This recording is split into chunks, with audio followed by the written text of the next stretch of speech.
विद्युत चालित उपकरणों की मरम्मत, अनुरक्षण, मेंटेनेंस करने वाला एक विद्युत कार होता है। तो विद्युत कार के लिए इलेक्ट्रीशियन के औजार के बारे में जानकारी होनी जरूरी है। तो सबसे पहले डायग्राम के अकॉर्डिंग, उसके बाद इसके प्रैक्टिकली अकॉर्डिंग, सबसे पहले जैसे कॉम्बिनेशन प्लायर ले रहे हैं।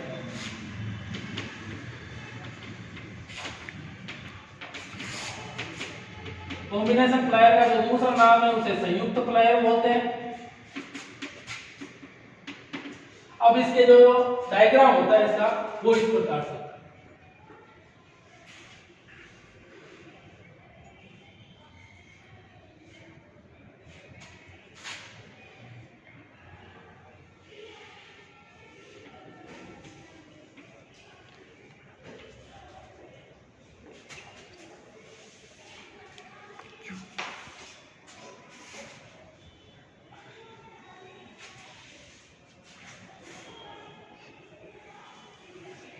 ये हो गया कॉम्बिनेशन प्लायर। अब इस कॉम्बिनेशन के जो पार्ट्स होते हैं, और हर पार्ट का कुछ ना कुछ यूज होता है, हर पार्ट का कुछ ना कुछ यूज होता है, उपयोग होता है।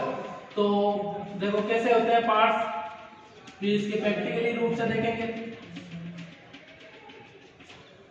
सबसे जो आगे वाला जो पार्ट होता है उसे बोलते हैं फ्लैट ग्रिप। फ्लैट ग्रिप ये होता है पाइप ग्रिप,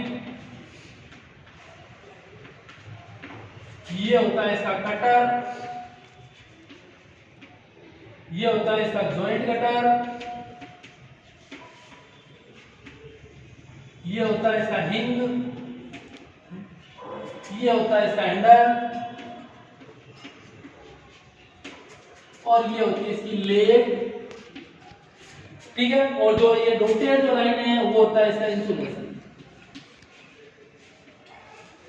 इंसुलेशन। अब बात करते हैं हम यूज की।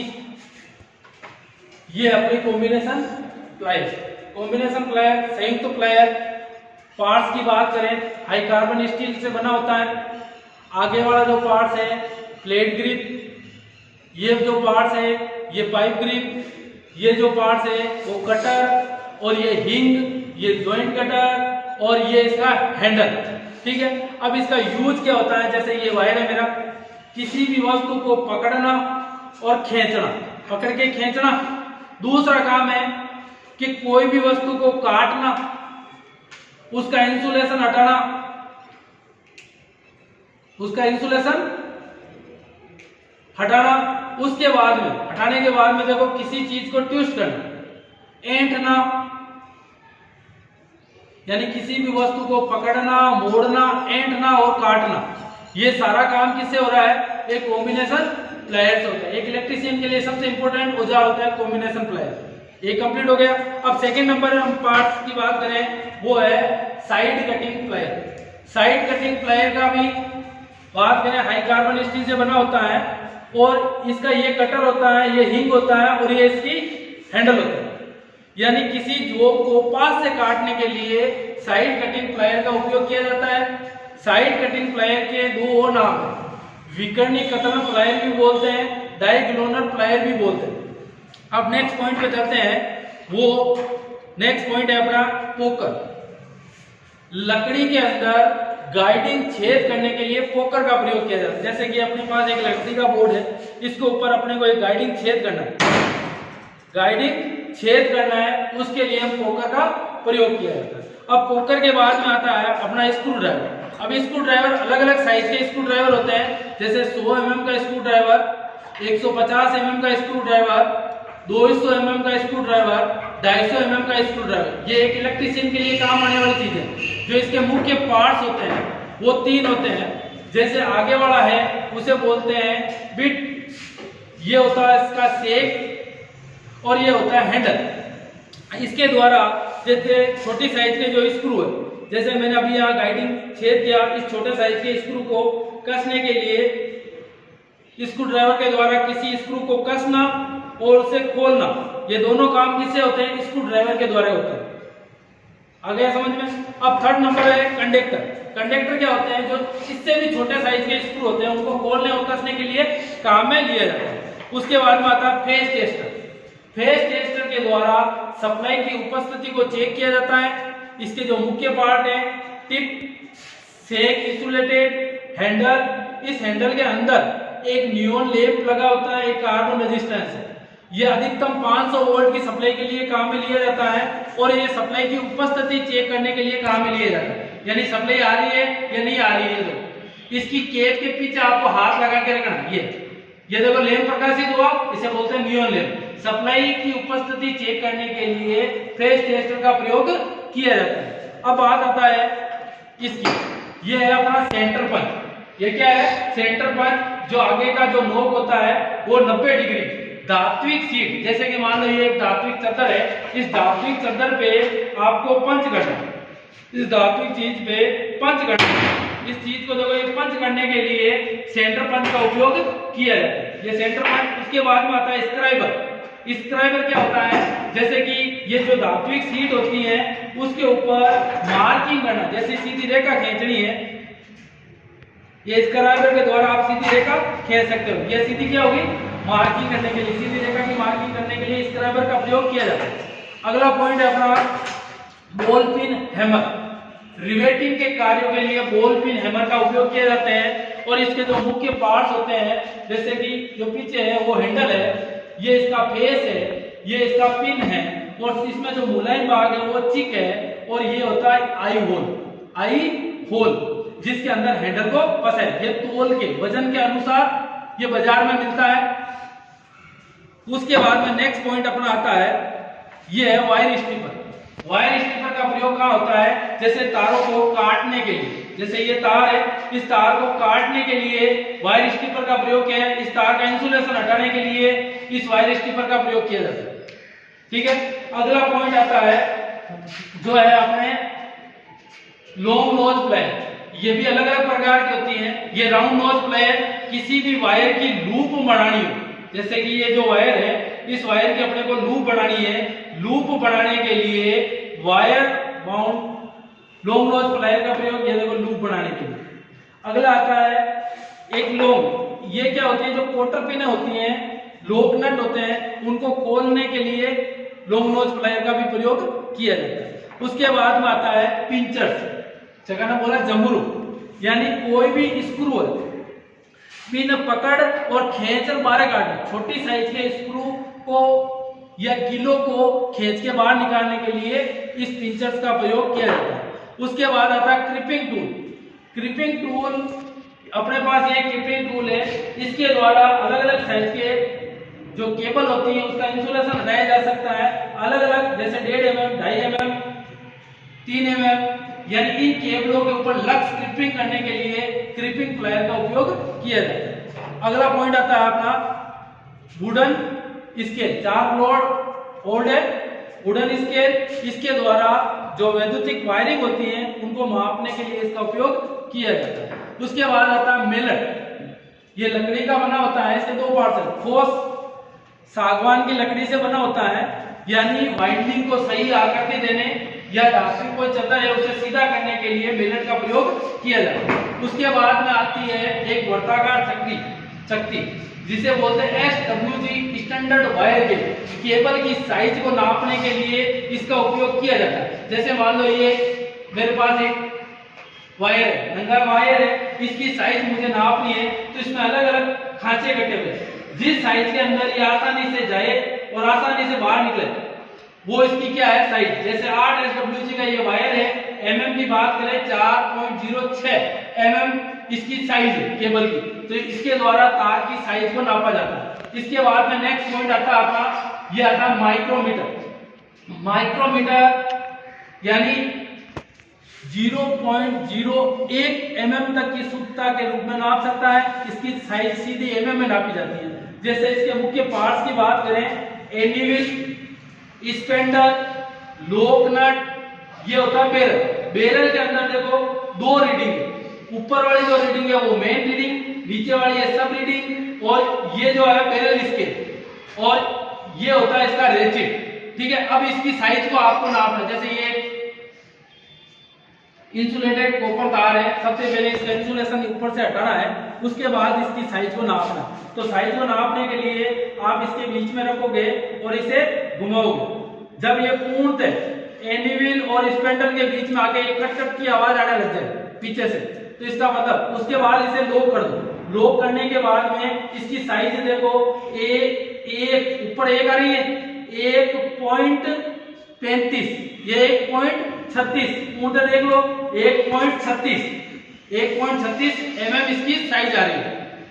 ठीक है, ये इसकी साइज नाप, ये लॉक खोल के वापस इसे अलग अलग साइज की केबल को नाप सकते हैं। यानी जो वाइंडिंग का जो तार होता है ना, उसको सही रूप से नापने के लिए माइक्रोमीटर का उपयोग किया जाता है। उसके बाद में आती है ये cold chisel. Cold chisel cable की कटिंग करने के लिए कोल्ड चीजल का प्रयोग किया जाता है।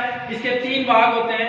ये है कटिंग एंगल, जो 30 डिग्री से 45 डिग्री का कटिंग कोण एंगल है, ये इसका सेट और इसका ये हेड होता है। उसके बाद में आती है चोरसी। लकड़ी के अंदर जो अनावश्यक रूप से लकड़ी को आपको हटाना है, उसके लिए ये काम में ली जाती है चोरसी। उसके बाद में आता है जिमलेट। जिमलेट लकड़ी के अंदर 6 mm 8 mm का छेद करना है, तो उसके लिए जैसे पहले गाइडिंग पंच लगो, उसके बाद में इसको रख के और इस प्रकार से कसते जाओ, ये इसके अंदर छेद कर देगा। जैसे इसे मैं कस रहा हूं, इसके अंदर छेद करने के लिए आप इसका उपयोग करते हैं जिमलेट। उसके बाद आता है हैंड ड्रिल मशीन। जो वायरिंग के अंदर जो बोर्ड होते हैं ना, उनके अंदर काम में ली जाती है।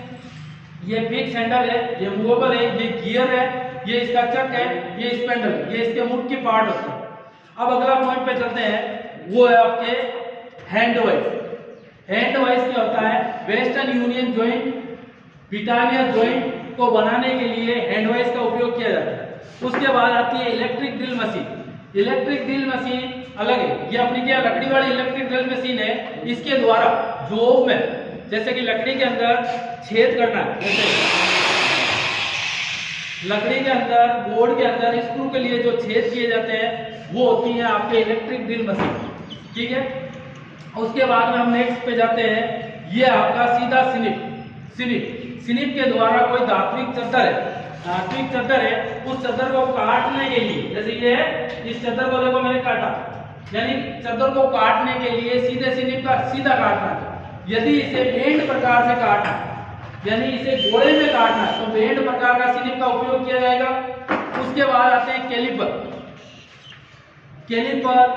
अब देखो, ये है डिवाइडर, सीधी मार्किंग करने के लिए, माप नापने के लिए।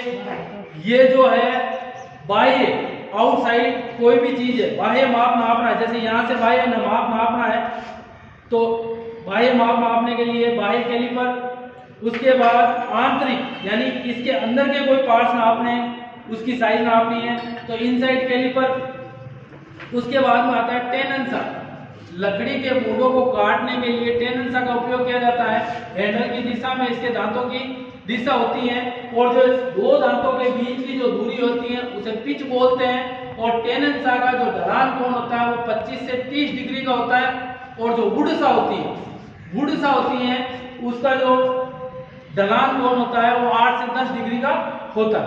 उसके बाद में आता है आपके ये एडजस्टेबल स्क्रू, यानी एडजस्टेबल अलग अलग साइज के इसके जो मुख्य पार्ट्स होते हैं, फिक्स, मूवेबल, ये इसका लो, या जैसे जैसे आप इसे एडजस्ट करना चाहो उस साइज के स्क्रू को खोल सकते हो और कर सकते हो। उसके बाद में जो नेक्स्ट पॉइंट आता है पात्र और कर्ची। केबलों की सोल्डरिंग के लिए पात्र और कर्ची का प्रयोग किया जाता है सोल्डरिंग करने के लिए। अब अगला पॉइंट है सी क्लेम। सी क्लेम का उपयोग, जैसे कि कोई सीट है, उस सीट पे आप इसके ऊपर सीट लगा रहे हो, इसे पकड़ने के लिए सी क्लेम का उपयोग किया जाता है। उसके बाद में आती हैं अलग अलग प्रकार की फाइलें, रेतियां। फिटिंग कार्यशाला में सबसे ज्यादा जो उपयोग होने वाली चीज होती है वो होती है फाइल, जैसे half round file, basket file, single cut file, double cut file, ये राउंड फाइल, ये फाइल हो गई। ये तोता प्लास, क्या होते हैं? तोता प्लास, अलग अलग, इसकी जगह साइज 2 प्रकार से आप इस साइज को एडजस्ट कर सकते हो। उसके बाद आता है ट्राई स्क्वायर। कोई चीज की 90 डिग्री पे है या नहीं है, इस बोर्ड की जैसे 90 डिग्री पे है या नहीं है, इसको नापने के लिए, इसकी समतलता के लिए आप इस ट्राई स्क्वायर का उपयोग करते हो। उसके बाद आता है रेचिड ब्रास। जहां पे कोना होता है, दीवार में छेद करना होता है, वहां पर इसका उपयोग किया जाता है। इसे ड्राइविंग हैंडल बोलते हैं। यहाँ से प्रेस किया जाता है, यहाँ से चेक होता है। उसके बाद में यह फिक्स स्पैनर नटों को खोलने कसने के लिए काम में लिया जाता है। ये सोल्डरिंग आयरन। उसके बाद में आती है ये एलंकी, जिसके हेड में खांचा कटा हो और उस स्क्रू को खोलने के लिए एलंकी का प्रयोग किया जाता है। अगला जो पॉइंट है अपना वो है पाइप कटर। अब पाइप कटर का उपयोग क्या होता है, जैसे ये कंड्यूट का एक पाइप है, इस कंड्यूट पाइप को काटना है, इसके अंदर रखना है और इस कंड्यूट पाइप को बेंच वाइज में पकड़ के और इसको घुमाना है। इसे क्या घुमाना है, ऐसे इसके घुमाने से ये कंड्यूट पाइप ये कट जाता है। ठीक है। उसके बाद में अलग अलग एक छोटा कंड्यूट पाइप है, जैसे फ्रीज वगैरह होता है ना, उस फ्रीज के जो पीछे जो पाइप होता है उसको काटने के लिए ये छोटा कंड्यूट पाइप। उसके बाद में आती है कैंची। कैंची का उपयोग पेपर को काटना, लेदराइट पेपर, प्रेस पान पेपर, टिप्लेक्स पेपर, मिलीनेक्स पेपर, यानी पेपर को काटने के लिए रिवाइंडिंग से पहले वहां पे इसका उपयोग किया जाता है। ये है बोल है और ये है कॉपर बिट। इसका उपयोग ज्यादातर पीपा की जाल लगाना फिर मैं काम में लिया करें। और उसके बाद ऑयल कुंपी और ये है आपके stock and die. Stock and die ये इसके गाइडिंग स्क्रू, ये जो बीच वाला कास्ट आयरन से बना होता है, जो डाई होती है इसके अंदर ये जो डाई लगाई जाएगी वो हाई कार्बन स्टील से बनी होती है। उसके बाद में आता है रद्दा, जेक रद्दा। जेक रद्दा जैसे कि इस सीट को फिनिशिंग देने के लिए जेक रद्दे का प्रयोग किया जाता है। उसके बाद में आती है बेंच वाइज। ये है आपकी बेंच वाइज, किसी भी जॉब को पकड़ने के लिए बेंच वाइज का उपयोग किया जाता है। अब इस बेंच वाइज के जो मुख्य पार्ट है, ये तो फिक्स, जो ये मूवेबल, ये स्पेंडल, ठीक है। और इसकी जो साइज निर्धारित की जाती है इनके जबड़ों की चौड़ाई से की जाती है। ये जो जबड़े है ना, इसकी चौड़ाई के अनुसार इसकी साइज का निर्धारण किया जाता है। ये सारे औजार करीब करीब आपके हो गए। एक इलेक्ट्रीशियन के लिए ये इन औजारों की जानकारी होना जरूरी। उसके औजार ही उसके हाथ पांव है, बगैर औजार के बंदा कुछ नहीं कर सकता। औजार की जानकारी हर बंदे को होनी चाहिए।